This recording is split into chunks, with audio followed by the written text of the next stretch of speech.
Jesus didn't say if you fast, but when you fast. So how should you fast as a Jesus follower? Well, Jesus said fast like it's no big deal. Good morning and welcome to 755 Live. For about 5 minutes, you'll hear all about easy to remember soundbite versions of what Jesus said. And the point is to help you experience life to the fullest, the Jesus way. Today's Jesus Said comes from Matthew 6, verses 16 through 18, and we're going to be reading from the New Living Translation today.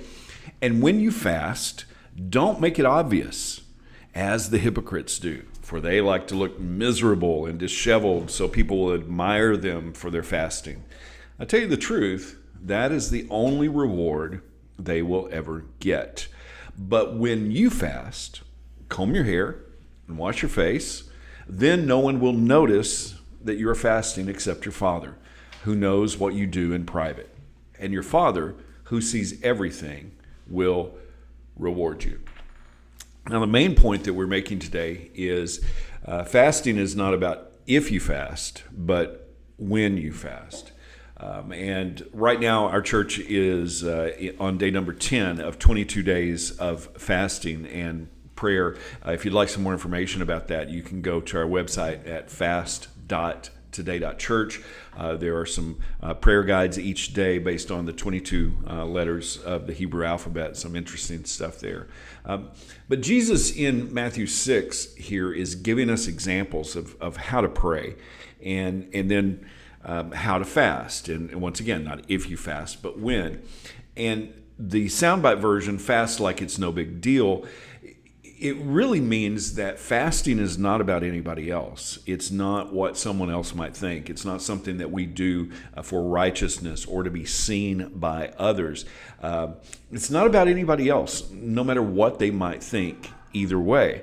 In fact, the disciples were criticized for not fasting. In Matthew 9, 14, and 15, one day the disciples of John the Baptist came to Jesus and asked him, "Why don't your disciples fast like we do and the Pharisees do?"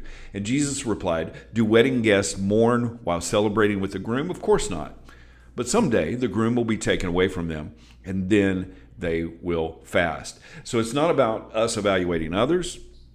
It's not about others evaluating us, and it's certainly not about us putting on a show. And we need to understand that in this time period, fasting was very common. It was a standard part of culture. The Jews fasted at least 2 days a week. Fasting was a part of God's calendar in the what I like to call the Older Testament. Well, what happened? Well, for the first few hundred years, the church also had fasting as a regular part of life.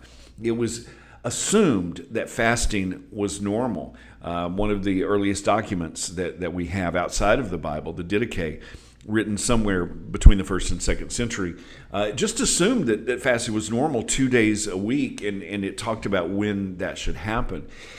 And unfortunately, today we can pretty much assume that we don't fast regularly. But Jesus said, when you fast. You see, fasting is about obedience. It is about learning how to control our own desires.